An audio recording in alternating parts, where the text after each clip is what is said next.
বাংলাদেশ বনাম নিউজিল্যান্ড এ দলের মধ্যকার ওয়ানডে সিরিজের প্রথম ম্যাচ আজ সিলেটে অনুষ্ঠিত হয়েছে, যেখানে সকালে টস হয়। সেই টসে প্রথমে ব্যাটিংয়ের সিদ্ধান্ত নেয় নিউজিল্যান্ড।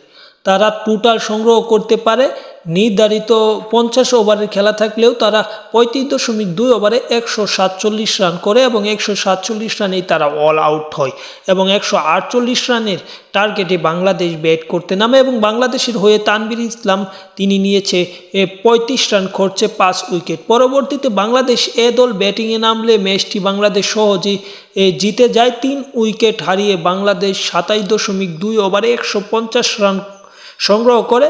ফলে বাংলাদেশ এই ক্রিকেট দল এই ম্যাচটি 7 উইকেটে জয়লাভ করে। এই ম্যাচটি বাংলাদেশ ক্রিকেট দল থাকলেও এখানে বলতে গেলে বা ধরতে গেলে সব ক্রিকেটার প্রায় জাতীয় দলে খেলছে, যেখানে বলা যায় নুরুল হোসেন সুহান, মুস্তাফিজুর রহমান, এবাদত, শরীফুল সহ ভালো ভালো প্লেয়ার, যেখানে খালেদ আহমেদের মতো ক্রিকেটারও আছে, এনামুল হক বিজয়ের মতো ক্রিকেটার আছে, আরও অনেক বড় বড় ক্রিকেটার।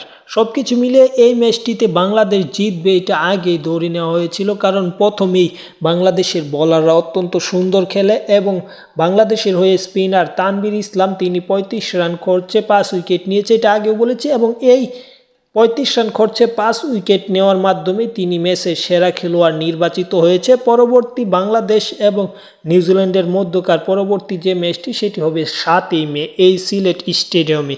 তাই এই খেলাধুলার সকল আপডেট পেতে চ্যানেলটি সাবস্ক্রাইব করুন এবং পরের ম্যাচে একাদশে কারা কারা থাকছে সে আপডেট পেতে পাশাপাশি অনূর্ধ্ব-19 শ্রীলঙ্কা সফরে আজকে একটি ওয়ানডে ম্যাচ আছে, সেই ম্যাচে কে জিতবে সকল আপডেট পাবেন এই চ্যানেলে।